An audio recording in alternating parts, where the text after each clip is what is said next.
வழக்கம் போல் printf ஃபங்க்ஷனை நான் டைப் பண்ணிக்கிறேன். ஸோ டபுள் கொட்டேஷனுக்குள்ளே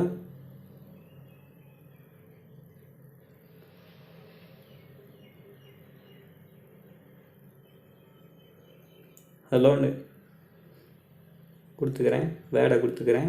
இப்போ க்ளோஸ் பண்ணிட்டேன். இப்போ நம்மளுக்கு இது பிரிண்ட் ஆகும், ஹலோன்னு பிரிண்ட் ஆகும்.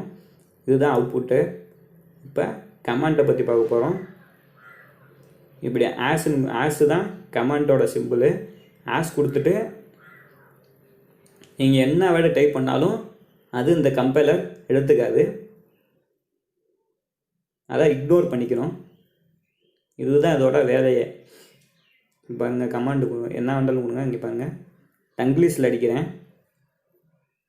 இதில் எரர் எதுவுமே வராது. நீங்கள் இந்த ஆஸ் கொடுக்குறது ஒரு கமாண்டுக்காக. அதாவது இப்போ நீங்கள் ஏதாவது சொல்ல வரீங்க, இப்போ நான் பேசிக்கிட்டு இருக்கேன், இதே பேசாமல் இந்த பிரிண்ட்னா இது பிரிண்ட் பண்ணும் அப்படின்றத நான் அங்கே வேர்டாக கொடுக்கணும்னா இப்படி தான் யூஸ் பண்ணணும். பாருங்கள், ஹலோ மட்டும்தான் பிரிண்ட் ஆகுது, எரர் எதுவுமே வரல. இந்த ஆஸ் கொடுத்தீங்கன்னா இதுதான் இந்த கமாண்ட்னா இதுதான். நீங்கள் அங்கே என்ன எழுதணும்னு நினைக்கிறீங்களோ அதை எழுதிக்கலாம். இப்போ பாருங்கள், இன்னொரு வேர்டு கொடுக்குறேன், இன்னொரு printf ஃபங்க்ஷனாக கொடுக்குறேன். ராஜான்னு கொடுக்குறேன்.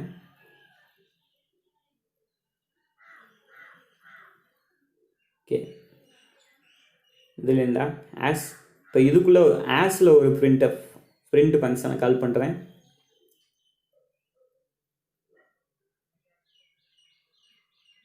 பாபுன்னு கொடுத்துக்கிறேன். இப்போ இதை ரன் பண்ணி பார்க்கலாம்.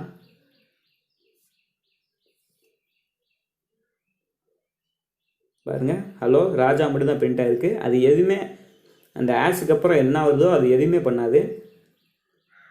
இதுதான் கமாண்டோட வேலையே. இது ஒரு லைனுக்கு மட்டும்தான் ஆஸ் கொடுக்கணும். அந்த ஒரு லைன் ஃபுல்லாக என்ன கொடுக்குதோ அது ஃபுல்லாக இக்னோர் ஆகிக்கிறோம். நீங்கள் என்ன வேண்டாலும் டைப் பண்ணி வச்சுக்கலாம். ஒரு இன்ஃபர்மேஷனுக்காக தான் கமாண்ட் லைன் பயன்படுத்துகிறோம்.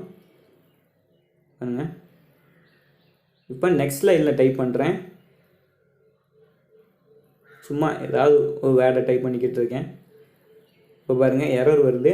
ஏன்னா கமாண்ட் லைனு ஆஸ் போட்டோம்னா அந்த ஒரு லைனுக்கு மட்டும்தான் அதை இக்னோர் பண்ணோம். இப்போ எனக்கு ஃபுல்லாக ஒரு பேராகிராஃப் நான் அங்கே கொடுக்கணும், இந்த printf ஃபங்க்ஷனை பற்றி விரிவாக நான் ஒரு பேராகிராஃபுக்கே நான் எழுதணும் அப்படின்னு ஆசைப்பட்டேன்னா அதுக்கு இப்படி 3 கொட்டேஷன் கொடுத்து நம்ம நம்ம என்ன வேண்டாலும் கொடுத்துக்கலாம். இல்லை எந்த வார்த்தை வேண்டாலும் அடிச்சுக்கலாம். ஒரு இன்ஃபர்மேஷனுக்காக இந்த printf ஃபங்க்ஷன் இதான் பண்ணும், வேறு எது வேண்டாலும் நீங்கள் கொடுத்துக்கலாம். இதை இந்த ப்ரோக்ராம் க்ரியேட் பண்ணதுனால தான் அப்படின்னு என்ன வேண்டாலும் வேர்டு கொடுத்துக்கலாம். இதுக்கு தான் கமாண்ட் பயன்படுது. மற்றவங்க உங்கள் ப்ரோக்ராமை இப்போ நீங்கள் ஆன்லைனில் போகிறீங்கன்னா மற்றவங்க உங்கள் ப்ரோக்ராம் பார்க்கும்போது, ஓ இந்த ஃபங்க்ஷன் இதுக்கு தான் யூஸ் பண்ணியிருக்காரு, இதை க்ரியேட் பண்ணது இவர் தான் அப்படின்னு சொல்கிறதுக்காக இதை கமாண்ட் லைனாக பயன்படுத்துகிறோம். இப்போ இந்த டபுள் கொட்டேஷனாக நம்ம 3 கொட்டேஷனாக ஓப்பன் பண்ண மாதிரியே க்ளோஸ் பண்ணிடணும். அப்போ தான் கம்பைல் வேலை செய்யும். பாருங்கள், ஹலோ ராஜா இது மட்டும்தான் அவுட்புட்டாக வரும்.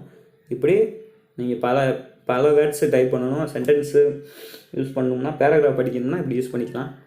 ஓகே, கமாண்ட் முடிஞ்சிருச்சு. ஏதாவது டவுட் இருந்தால் கமெண்ட் பண்ணுங்கள், நான் கண்டிப்பாக ரிப்ளை பண்ணுறேன்.